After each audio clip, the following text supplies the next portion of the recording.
교회의 하나됨이라는 것은 정말 중요한 일입니다. 우리 주님께서 십자가를 앞에 두시고 드리셨던 대제사장의 기도를 들어보면 우리 주님이 교회가 하나 되기를, 제자들이 하나 되기를 그 어떤 것보다도 간절히 구하셨습니다. 그만큼 교회의 연합과 일치, 하나됨이라는 것은 정말 중요한 문제라는 것입니다. 복음을 위해서도 너무너무 중요한 것은 교회가 분열되고 깨어지면 전도가 안 돼요. 주님의 이름을 위해서, 복음 전도를 위해서라도 교회는 하나가 되어야 하는 것입니다. 오늘 말씀을 우리가 좀 이해를 하기 위해서 로마서가 왜 기록된 것인가, 그 기록 목적 하나를 좀 살펴볼 필요가 있는데, 이 로마서는 교회가 갈라져서 다투는 것을 봉합하기 위해서, 교회를 하나 되게 하기 위해서 기록이 되었다. 물론 지금까지 우리가 살펴본 것처럼 구원의 도리에 대해서, 구원과 그 도리에 대해서 말씀해 주시기 위해서 이 편지를 기록했지만, 더불어 분열되고 갈라진 로마 교회를 하나로 세우기 위해서 이 편지가 기록이 되었다라는 것을 염두에 두고 읽어야 합니다. 자, 그렇다면 로마 교회가 왜 분열되고 서로 분쟁을 하고 있었던가? 로마 교회는 오순절 성령 충만한 베드로가 전하는 복음을 듣고서 회심한 디아스포라 출신 유대인들이 돌아가서 세운 교회로 추정을 하고 있습니다. 이렇게 디아스포라 유대인들이 세운 교회였기 때문에 이 로마 교회는 초기에는 유대인들이 주류를 이루고 있었고 중심에 있었습니다. 이방인들은 영입이 되었다 한들 소수였고 비주류였을 뿐입니다. 하지만 사도행전 18장을 여러분께서 읽어보시면 로마 황제인 글라우디오 때에 로마로부터 유대인들을 전부 추방하는 사건이 벌어집니다. 칙령이 공포가 된 거예요. 이로 인해서 로마에 있던 유대인들이 다 떠나가야 되는데 그리스도인들도 예외가 없는 거죠. 그러다 보니까 교회 안에 남아있는 것은 이방인들밖에 없습니다. 교회가 분위기가 바뀌는 거예요. 이전에는 주류가 유대인이었던 것이 남아있는 사람들이 이방인들밖에 없기 때문에 이제는 교회의 주류가 이방인들로 바뀌는 겁니다. 이 칙령이 거두어지고 이제 나중에 유대인들이 로마로 다시 복귀하는데 교회로 그리스도인들이 돌아와 봐도 이미 판이 바뀌어 있어요. 그래서 이방인들은 주류, 이제는 유대인들은 비주류, 수적으로도 그렇게 밀리게 되는 겁니다. 바로 여기에서부터 이제 교회 안에 갈등이 시작되는데, 이 갈등에 불을 붙이는 일이 바로 문화적인 차이였습니다. 유대인과 이방인 사이의 문화적인 차이, 특히 율법의 준수 문제가 이 불꽃이 튀게 만드는 것입니다. 이 율법 지키는 문제 중에서도 먹는 문제가 상당히 심각했어요. 유대인들은 율법을 따라서 특히 여러분께서 레위기 11장을 보시면 먹을 수 있는 정한 음식과 먹지 못할 부정한 음식을 묘사하는 것을 읽을 수가 있는데, 유대인들의 경우는 부정한 음식을 안 먹으려고 합니다. 반대로 이방인들은 율법과 상관없이 살았기 때문에 아무 문제가 없어요. 특히 우상의 제물 먹는 문제로 이 갈등은 더 격화됩니다. 유대인들은 율법의 전통을 지켜왔기 때문에 이 우상에게 먼저 제물로 바쳐진 고기는 먹으면 우상 숭배에 참여하는 것이나 마찬가지다. 반대로 이방인들은 굳이 그렇게 생각을 하지 않아요. 우상의 제물이라 할지라도 그게 뭐가 문제가 되느냐, 먹는 것일 뿐인데. 달랐던 거죠. 그래서 이런 문화적인 차이로 율법의 준수 문제로 교회가 갈라지고 분열이 되어 있던 것이었습니다. 이 갈라지고 분열된 교회를 하나로 세우기 위해서 이 로마서가 기록되었다. 그래서 우리가 이 배경을 이해를 하고 말씀을 읽어야 되고, 오늘 말씀을 이해하실 때 어떻게 하면 그러면 교회를 하나 되게 할 것인가, 교회를 하나로 세워서 주님의 복음을 위하여, 주님을 위하여 굳건하게 서는 영광스러운 공동체가 되게 할 것인가? 여기에 초점을 두고 여러분이 말씀을 들으셔야 되는 거예요. 자, 이제 교회가 하나 되도록 하기 위해서 첫 번째로, 자, 어떤 것보다도 중요한 것은 따라합시다. 서로 받으라. 서로를 받아야 한다는 것입니다. 함께 1절, 2절 말씀 다시 한번 한 목소리로 보겠습니다. 시작. 믿음이 연약한 자를 너희가 받되 그의 의견을 비판하지 말라.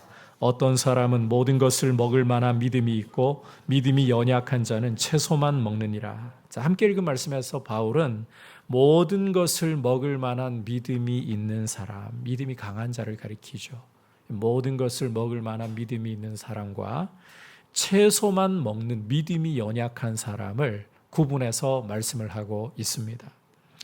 자, 먼저 모든 것을 먹을 만한 믿음이 있는 사람, 즉 믿음이 강한 사람은 시중에서 유통되고 있는 고기를 양심의 거리낌 없이 자유롭게 먹는 이방인 그리스도인들을 가리키고 있습니다. 이들은 예수를 처음 믿을 때부터 율법을 따라서 믿는 게 아니라 복음을 듣고 복음의 자유 안에서 예수님을 믿었습니다. 그러다 보니까 먹는 문제에서 율법에 걸릴 게 없어요. 그러다 보니 우상에게 바쳐진 제물이라 할지라도 우상 그게 뭐 대수라고 아무것도 아닌 건데 우상에게 바쳐진 제물도 먹을 수 있다. 하늘에나 땅에나 신이라고 할 수 있는 것은 아무것도 없고 오직 하나님 한 분만이 유일하신 신이시다. 따라서 우상에게 바쳐진 제물 그것은 우리를 결코 그 자체로 부정하게 할 수 없다. 이렇게 판단을 가지고서 고기를 자유롭게 먹는 겁니다. 반면 우상에게 바쳐진 제물을 먹는 것은 우상 숭배에 동참하는 것이나 똑같은 일이다. 그래서 고기를 거부한 채 채소만 먹는 이들이 있었습니다. 이들은 율법을 중시하고 율법을 꾸준히 지켜왔던 유대인 그리스도인들이었어요. 이들을 가리켜서 바울은 믿음이 연약한 자, 채소만 먹는 자 이렇게 표현을 하고 있는데 교회 안에서 이제는 수적으로도 비주류가 되어버리기도 했지만 아직은 율법에 매여서 복음의 자유를 충분히 못 누리기 때문에 그런 의미에서 믿음이 연약한 자들 이렇게 표현을 하는 것입니다.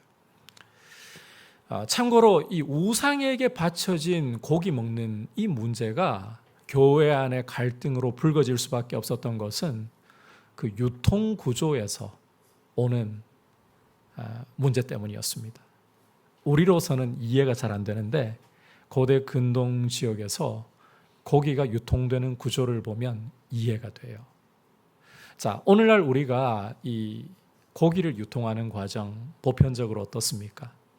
어디서 소나 고대 근동 생각하고 이야기를 할게요. 양이나 염소를 잡습니까? 도축장 아닌가요? 그리고 도축장에서 잡은 고기는 바로 시중으로 유통이 되는 거예요. 그런데 고대 근동 지역에서는 도축장으로 짐승이 먼저 가는 게 아닙니다. 그럴 필요가 없습니다. 신전에서 먼저 섬기고 있는 신에게 제물로 바쳐야 되는 거예요. 그리고 난 후에 그 제물로 바쳐진 고기가 시중에 유통이 되어서 일반 시민들이 사 먹을 수 있게 되는 겁니다. 구조가 다르죠. 이런 구조 때문에, 유통 구조 때문에 자, 시중에서 고기를 그냥 사 먹으려고 해도 유대인들에게는 걸림이 되는 거예요. 이 팔레스타인을 제외한 로마 제국 전역에서 이런 문제가 발생하고 있었던 겁니다. 따라서 유대인들이 고기 한번 먹으려면 이거 보통 일 아닙니다. 자기가 직접 잡아가지고 다 해결을 해야 되는 그런 어려움이 있는 거죠. 자, 그렇다면 여러분 이 문제를 두고서 그 이방인과 유대인이 갈등한다. 이게 잘잘못을 따져야 할 문제일까요? 그렇지 않아요.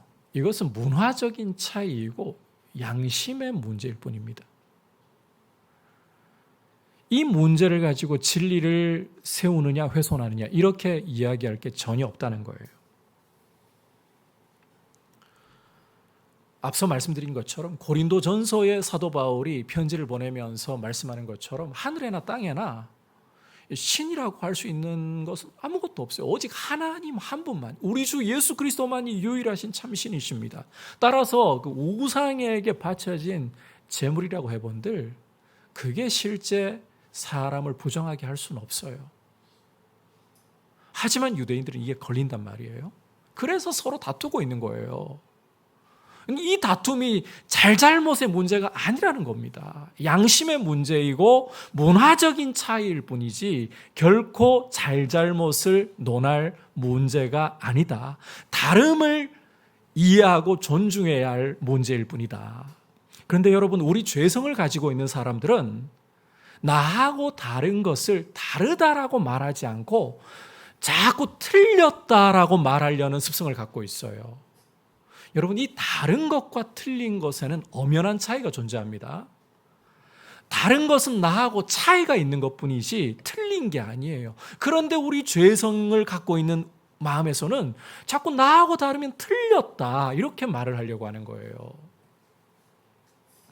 그래서 이런 식으로 서로 업신여기고 비난하는 이런 상황이 로마 교회를 분열시켜 놓고 있었던 것입니다. 이방인들은 나는 복음을 믿고 복음 안에서 자유가 있어. 우상의 제물? 그건 나를 부정하게 못해. 뭐 그거 가지고 음식 가지고 왜 걸려야 돼? 아직까지 율법에 매여가지고 이 음식 문제에서도 자유롭지 못한 너희 유대인들, 니들이 그러고도 믿음이 있다고 제대로 이야기는 하겠냐? 업신여기는 거고, 반대로 유대인들은 저 출신은 어떻게 못해? 율법 없는 무지한 이방인들, 우상의 제물을 저렇게 분별 없이 먹다니 비난을 하고.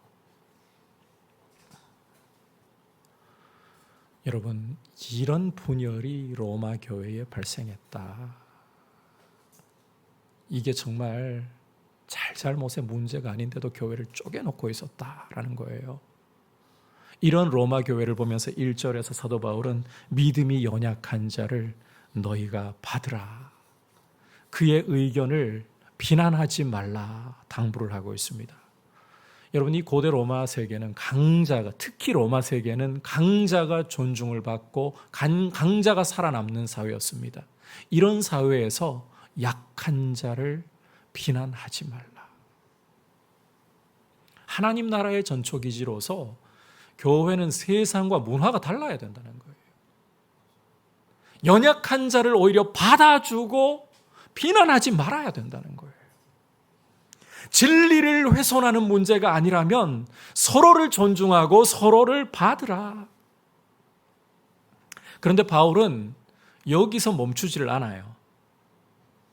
당하는 믿음이 연약한 자들, 즉 유대인 그리스도인들에게도 이방인 그리스도인들을 비난하지 말 것을 당부하고 있습니다.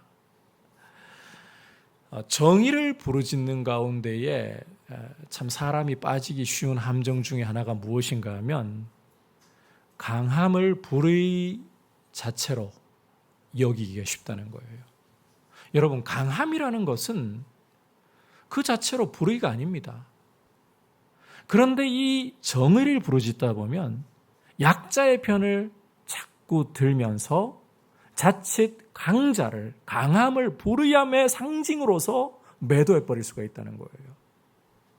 그런데 여러분, 우리가 아담의 피를 물려받고 이 육신을 입고 있는 한에는 모두가 죄성을 가지고 있다는 공통 분모 위에 있어요. 그래서 강자나 약자나 똑같이 죄를 저지를 수밖에 없습니다. 그러하기 때문에 모세율법에서는 연약한 자들, 사회적인 약자들, 사회적으로 가난한 이들을 보호하고 돌보아주라고 하면서도 무조건적으로 약자 편을 드는 것이 옳지 않다는 사실을 출애굽기 23장에서 이렇게 말씀을 하고 있습니다. 출애굽기 23장 3절 말씀 함께 읽어볼까요? 시작. 가난한 자의 송사라고 해서 편벽되이 두둔하지 말지니라. 자, 이 번역만 보면 여러분께서 해석이 아직은 모호하게 느껴지실 수도 있습니다. 그런데 공동 번역을 참고해 보면 송사에 있어서 가난한 사람이라고 해서 무조건 봐주려고 해서는 안 된다. 이스라엘의 재판관은 송사가 벌어졌을 때에 가난한 사람, 어려운 사람이니까 돌봐줘야지 무조건 이렇게 판결을 내리려고만 해서는 안 된다는 거예요. 이 정의라고 생각하며 약자의 편을 들어주는 것, 가난한 자의 편을 들어주는 것, 이렇게 그냥 딱 선을 그어버리려고 하는데 그렇지 않다는 거예요. 따라서 믿음이 약하다고 여겨지는 유대인들은 고기를 자유롭게 먹는 이방인들 비난하지 말아야 한다는 겁니다. 업신여기는 이방인도 옳지 않지만 업신여김을 당하면서 억한 심정에서 비난하는 유대인들도 옳은 것이 아니라는 거예요. 서로 문화적인 차이일 뿐이고 먹는 문제일 뿐인데 이거 가지고 비난하고 업신여기고 이런 분열이 일어나서는 안 된다는 것입니다. 여러분, 우리가 이 말씀을 통해서 한 가지 분명히 붙잡아야 할 사실은 주님의 피로 사신 주님의 교회는 진리를 훼손하는 문제가 아니라면 결단코 서로를 업신여기거나 비난하지 말아야 한다는 거예요. 서로를 존중하고 서로를 받아주어야 한다. 그렇게 함으로 교회를 하나가 되게 하고 교회의 연합과 일치를 지켜내는 것이야말로 무엇보다도 중요하다. 여러분, 교회가 갈라져서 싸우고 있는 경우를 보면 성도들이 마음을 못 잡아요. 저는 어려서부터 신앙생활을 해왔기 때문에 분쟁하고 있는 교회들을 제가 자라난 교회도 그랬고 또 목회를 하면서 지나온 이제 13년 우리 민들레 교회를 개척해서 달려온 13년 제외하고 한 10여 년 동안을 부교역자로 또 지내면서 깨어진 교회 많이 경험해 봤습니다. 성도들이 마음을 못 잡아요. 전도가 안 돼요. 전도가. 교회의 하나됨은 사랑으로 서로 받아주고 존중하는 것은 복음을 위해서 너무나도 중요한 일이에요. 싸우고 있는 교회는 어떤 교회들은 장로님이 그런 이야기를 해요. 우리 교회 전도해서 데려오기가 겁난다라고. 제가 개척하고 목회를 하다가 심지어 그런 경우도 겪어봤습니다. 다른 교회 장로님이 저희 교회에 새 가족을 보내시더라고요. 왜?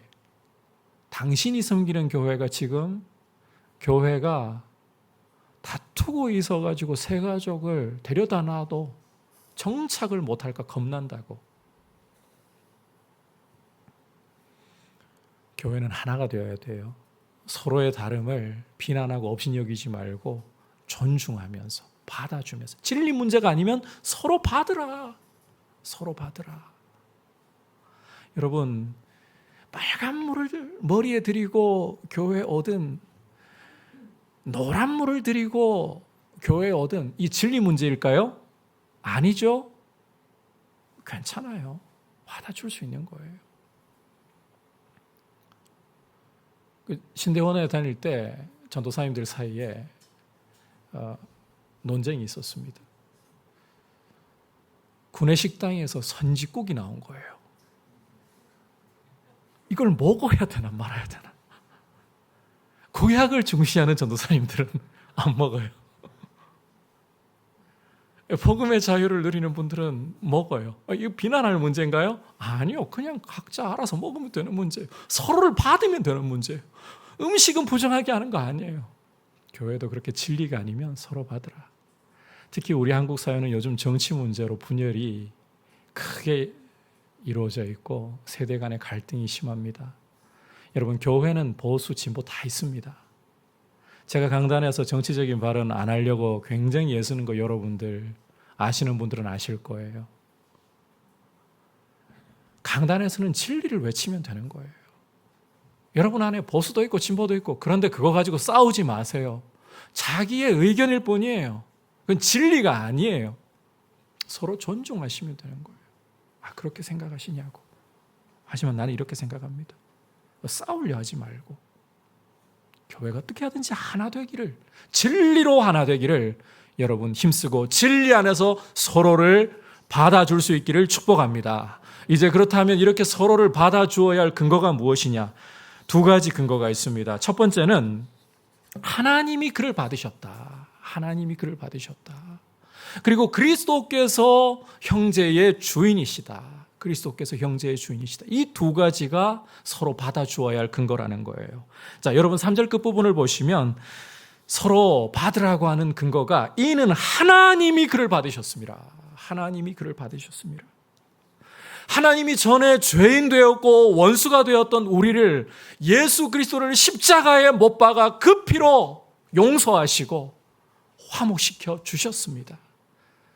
원수였던 우리를, 죄인이었던 우리를 사랑으로 받아주신 거예요. 조건 따지지 않고 받아주신 거예요.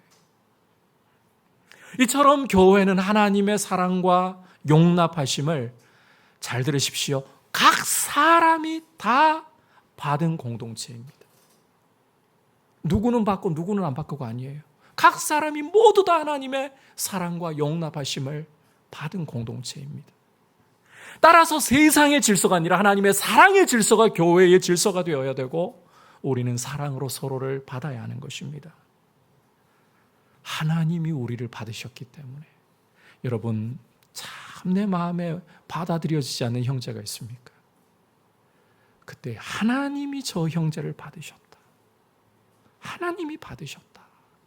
이 사실을 생각하실 수 있기를 축복합니다. 하나님이 받으셨어요. 그럼에도 불구하고 형제를 못마땅해 하고 업신여기거나 비난하려는 태도에 대해서 사도 바울은 굉장히 강력한 어조로 이렇게 말씀하고 있습니다. 4절 함께 한 목소리로 보겠습니다. 시작.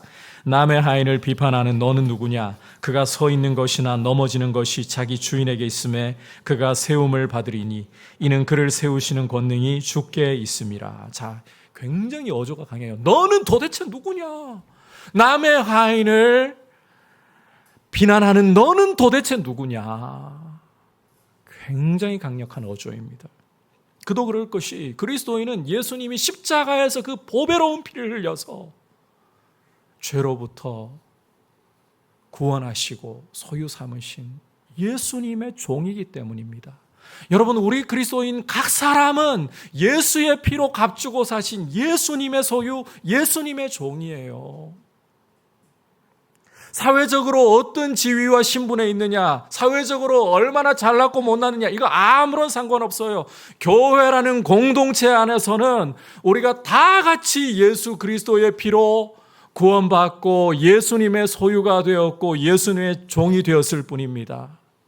예수 그리스도께서 우리 각 사람의 주인이 되시는 겁니다. 따라서 형제를 업신여기고 형제를 비난하는 것은 단순히 눈에 보이는 그 형제를 비난하고 업신여기는 것으로 끝나는 것이 아니라 그를 피로 값주고 사신 우리 주님을 업신여기고 주님을 비난하는 것이다. 그리고 말씀에서 보듯이 형제의 서고 넘어짐은 우리가 결정할 수 있는 거 아니에요. 우리가 결정하는 거 아닙니다. 주인이신 우리 주님이 결정하시는 것이지 우리는 결정을 절대로 내려서는 안 돼요.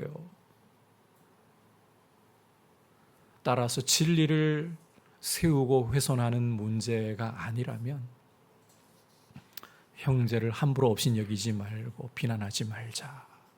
형제를 업신여기고 형제를 비난하는 것은 보이지 않는 주님을 모독하는 행위가 되는 것이다. 이런 경각심과 두려움을 우리 마음속에 가져야 되는 것입니다. 주님을 모독하는 것이다. 여러분, 우리는 우리도 모르는 사이에 우리 주님을 모독할 때 참 많았던 거죠. 눈에 보이는 형제를 용납하지 못함으로, 형제 서고 넘어짐에 대해서 우리가 쉽게 말함으로 주님을 모독하는 것이다. 따라서 이제 이어지는 5절을 우리가 보면 진리 문제가 아니라면 이렇게 말씀하고 있습니다. 각각 자기 마음으로 확정할지니라. 여러분, 진리 문제가 아니면 자기 마음에서 확정하는 대로 가면 된다는 거예요. 자기가 결정할 권리, 자유가 있다는 거예요. 진리 문제 아니면 음식 먹는 문제 알아서 결정하면 돼. 그게 올바른 결정이야. 옷을 입는 문제, 여러분 알아서 입으시면 되는 거예요.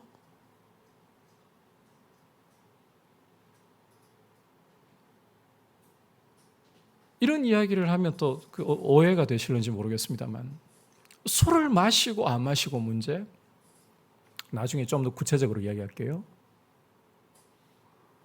성경에서 마시고 안 마시고 따로 다루진 않고 있죠. 여러분의 마음으로 확정을 하세요. 담배를 피우느냐 마느냐 여러분의 마음으로 확정을 하세요.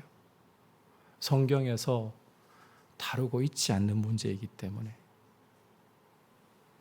이 부분은 그런데 여러분, 제가 뒤에 가서 조금 더 할 이야기가 있으니까 일단은 진리 그 자체가 아니라면 여러분의 양심으로, 마음으로 확정할 권리, 자유가 있다. 이 원리를 기억하고 계십시오. 우리는 남의 마음에 대해서, 양심에 대해서 함부로 주장하려고 해서는 안 됩니다. 각각 예수 그리스도 안에서 진리가 아니면 자기의 마음을 따라 확정할 자유가 있다. 그런데 여러분, 이제 여기서 잘 들으셔야 돼요. 내가 내 마음이 원하는 대로 확정할 권리, 자유가 있다는 것은 문자 그대로 내 마음대로, 내 고집대로 해도 될 권리, 자유가 있다는 뜻이 아닙니다. 6절부터 9절까지 우리 함께 한 목소리로 말씀을 읽도록 하겠습니다. 시작. 나를 중히 여기는 자도 주를 위하여 중히 여기고 먹는 자도 주를 위하여 먹으니 이는 하나님께 감사함이요 먹지 않는 자도 주를 위하여 먹지 아니하며 하나님께 감사하느니라. 우리 중에 누구든지 자기를 위하여 사는 자가 없고 자기를 위하여 죽는 자도 없도다. 우리가 살아도 주를 위하여 살고 죽어도 주를 위하여 죽나니 그러므로 사나 죽으나 우리가 주의 것이로다. 이를 위하여 그리스도께서 죽었다가 다시 살아나셨으니 곧 죽은 자와 산 자의 주가 되려 하심이라. 함께 읽은 말씀에서 굉장히 강조되고 있는 표현 중에 주를 위하여, 이게 대단히 강조되고 있어요. 그리스도인은 결코 자기를 위해 살고 자기를 위해 죽는 사람들이 아닙니다. 아니, 우리는 주님을 위하여 살고 주님을 위하여 죽는 사람들입니다. 왜냐하면 사나 죽으나 우리가 주님의 소유, 주님의 것이기 때문입니다. 우리 주님께서도 십자가에 죽으시고 부활 승천하신 것은 죽은 자와 산 자들의 모든 사람들의 주가 되려고 하시기 때문에 우리는 주님의 것, 우리가 살아도 주를 위해, 죽어도 주를 위해, 이렇게 우리의 걸음이 나아가야 되는 거예요. 따라서 그리스도인 각자가 자기의 양심을 따라, 마음을 따라 결정할 자유와 권리가 있다는 것은 복음의 울타리 안에서 그렇게 하라. 진리를 지키는 울타리 안에서 그렇게 하라. 이것은 소극적으로 이야기하자면, 여기서부터 귀를 잘 기울이셔야 돼요. 특히 소극적으로 이야기하자면 여러분의 양심에 거리낌이 있다면 하지 말라는 겁니다. 적극적으로는 이것이 주님을 위한 일인가, 주님을 위한 것이라면 하라는 것입니다.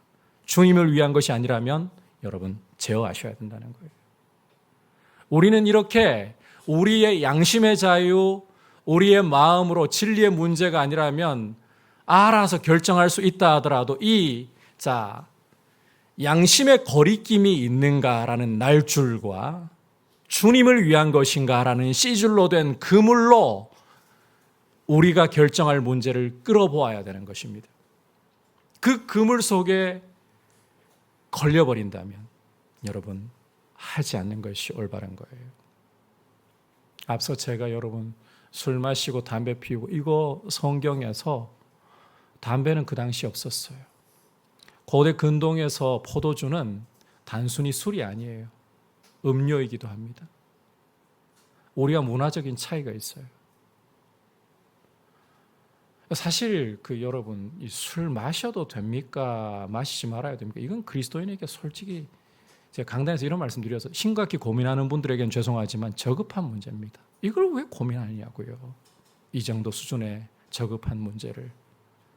우리는 고상한 사람들이에요. 술 마셔야 되냐 이런 차원 고민하는 게 아니라 성령 충만해야 된다, 이걸 고민하고 이걸 힘써야 되는 사람들이에요. 그래서 여러분, 사실 술 마시고 담배 피우고 저급한 문제이지만 우리의 영광을 생각하고 그리스도인의 신분을 생각한다면 이 저급한 문제이지만 현실적인 고민이 될 수 있기 때문에 이 그물로 끌어보시라는 거예요. 여러분의 양심에 거리낌이 있는가? 이것이 주님을 위한 것인가? 자, 여러분에게서 양심의 거리낌을 통과했다 해도 주님을 위한 것인가? 이 질문에서 걸려서 못 나가겠다면 여러분 나가지 마십시오. 그게 옳은 거예요. 우리는 주님의 피로 사신 주님의 소유, 주님의 종들입니다. 우리의 삶의 목적과 우리의 삶의 방향은 주를 위해, 살아도 주님을 위해 살고 죽어도 주님을 위해 죽고 주를 위해. 그게 우리의 고상함이에요. 그게 우리의 영광이에요. 그게 우리의 자랑이에요. 주를 위해. 자, 이제 마지막으로 경고에 대해서 한번 살펴보겠습니다. 형제를 업신여기고 비난하며 교회를 깨뜨리는 것에 대한 경고. 한번 따라합시다. 심판대 앞에 서서 직고하리라. 10절부터 12절까지 한 목소리로 보겠습니다. 시작. 내가 어찌하여 내 형제를 비판하느냐? 어찌하여 내 형제를 업신여기느냐? 우리가 다 하나님의 심판대 앞에 서리라. 기록되었으되 주께서 이르시되 내가 살았노니 모든 무릎이 내게 꿇을 것이요 모든 혀가 하나님께 자백하리라 하였느니라. 이러므로 우리 각 사람이 자기 일을 하나님께 직고하리라. 자, 함께 읽은 말씀은 바울이 교회가 서로를 업신여기고 비난한 일에 대해서 경각심을 일깨우기 위해서 주고 있는 엄중한 경고입니다. 경고라고 해서 이게 이루어질 수도 있고 안 이루어질 수도 있는데 그냥 협박하는 차원에서의 경고, 이런 거 아닙니다. 실제적인 경고입니다. 자, 여기에서 우리가 서로를 비난하고 업신여겨서는 안 될 중요한 이유로 하나님의 심판대 앞에 서야 한다. 그리고 하나님 앞에 우리의 모든 일을 직고해야 한다는 것이 제시되고 있습니다. 참고로 여러분, 예수님을 믿는 사람은, 이건 예수님의 말씀이에요. 예수님께서 직접 말씀하시기를 예수님을 믿는 사람은 사망에서 생명으로 옮겼고 심판에 이르지 않는다라고 요한복음 5장 24절에서 말씀하셨습니다. 다시 한번, 예수님이 직접 말씀하시기를 나를 믿는 자는 사망에서 생명으로 옮겼고 심판에 이르지 않는다, 결단코 심판에 이르지 않는다라고 말씀을 하셨습니다. 우리는 이미 죽음에서 생명으로 옮겨온 존재예요. 심판을 받지 않아요. 그런데 오늘 사도 바울은 우리가 장차 심판대 앞에 서리라 엄중히 경고하고 있어요. 하나님 앞에 우리의 일을 직고하리라 경고하고 있어요. 이게 도대체 어떻게 이해를 해야 되는 겁니까? 우리 주님은 우리가 심판에 이르지 않는다라고 말씀하셨고 사도 바울은 심판대 앞에 선다고 말씀을 하고 있고, 어느 쪽이 옳은 겁니까? 아무래도 바울은 주님의 대리인일 뿐이고 주님이 어차피 갑이시니까 주님 말씀 따르는 게 옳은 건가? 이런 의문이 일어날 수도 있습니다. 그런데 여러분, 우리 주님의 말씀과 사도 바울의 말씀은 서로 상반되거나 배치되는 게 아니에요.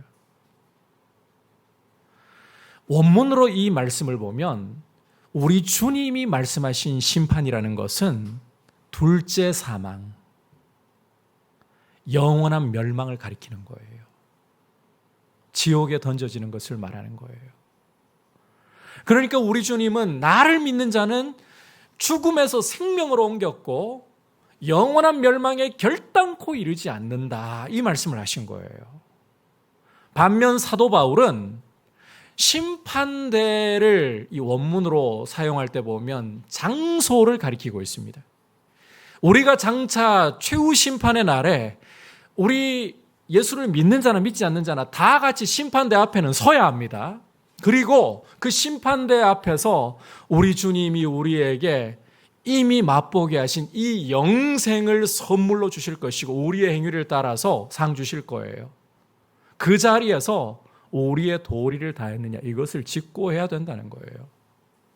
멸망에 이르지 않아도 우리는 심판대 앞에서 너의 도리를 다했느냐, 주님이 물으신다는 겁니다. 여러분, 이 심판대 앞에서 우리가 주님께 드려야 할 답변은 환경 탓, 남 탓 아닙니다. 여러분, 이 사실을 꼭 기억을 하셔야 돼요. 심판대 앞에 서면 하나님과 나, 이렇게 두 사람 외에는 어떤 사람도 어떤 환경도 개입할 수 없다. 하나님과 나만의 자리이다.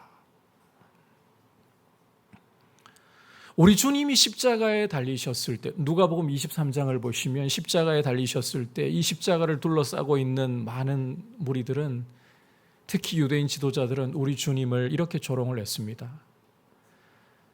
네가 만약 하나님의 아들이라면 지금 당장 거기에서 내려와서 너 자신을 구원해보라. 그러면 우리가 믿을게. 얼마나 모독적입니까? 우리 주님 실제 하나님의 아들이신데, 만약 우리 주님이 거기에서 하나님 아들의 자존심으로 십자가에서 내려왔더라면 구원이 어떻게 이루어질까요? 하지만 우리 주님은 사람들의 조롱에도 불구하고 하나님의 아들이심에도 불구하고 십자가에 묵묵히 달리셔서 우리 인생의 구원을 위해서 아버지, 저들의 죄를 용서해 주십시오. 저들이 알지 못해서 저렇게 하고 있습니다. 당신의 도리를, 구원을 이루시려고 다 하셨을 뿐이에요. 우리가 주님 심판대 앞에 섰을 때 우리 주님 물으실 거예요. 너의 도리를 다했니? 십자가에서 내가 보여주었던 것처럼 옆에 누구의 탓이 아니라, 환경의 탓이 아니라 너의 도리를 했니? 그게 우리의 답변이어야 돼요. 여러분, 우리는 심판대 앞에 서리라, 하나님께 직고하리라, 이것을 기억하면서 누구 때문에 제가 못했어요, 어떤 일 때문에 못했어요, 그게 아니라 넘어지고 실패할 값에라도 다시 일어나 내 도리를 주님의 말씀에 순종하며 주님을 위해 한 걸음 한 걸음 걸어가겠습니다. 우리 도리를 다해야 하는 것입니다. 그렇게 함으로 무엇보다도 교회의 하나됨을 위하여, 우리 주님의 복음을 위해, 주님의 이름을 위해, 교회를 하나 되게 하기 위해서 싸우려 하지 말고, 물고 뜯으려 하지 말고, 서로를 용납하는 일을 위해서, 하나됨을 위해서 힘써 주님 앞에서 달려가는 귀한 성도들이 될 수 있기를 주님의 이름으로 축복합니다. 교회의 하나됨은 어떤 것보다 중요합니다. 교회의 연합과 일치를 위해서 첫 번째로 서로 받으라. 다름을 존중합시다. 서로를 받읍시다. 진리의 문제 아니면 받으면 돼요. 빨간 물 들이고 오면 어떻고 노란 물 들이고 오면 어때요? 그것이 형제들에게 믿음을 잃어버리도록 실족하게 하는 게 아닌 다음에는 용납하면 되는 거예요. 뭘 먹든 그게 뭐가 문제가 됩니까?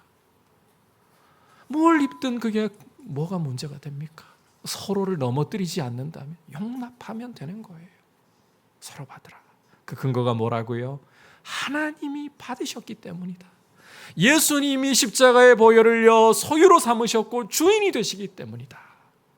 따라서 이 하나됨을 지켜나가기 위해 경고, 우리가 하나님의 심판대 앞에 서고 우리의 일을 직고해야 한다. 이걸 기억하면서 하나됨을 위해 달려가는 거룩한 교회 되기를 축복합니다. 우리가 같이 말씀을 생각하면서 함께 620장 찬송 드리겠습니다.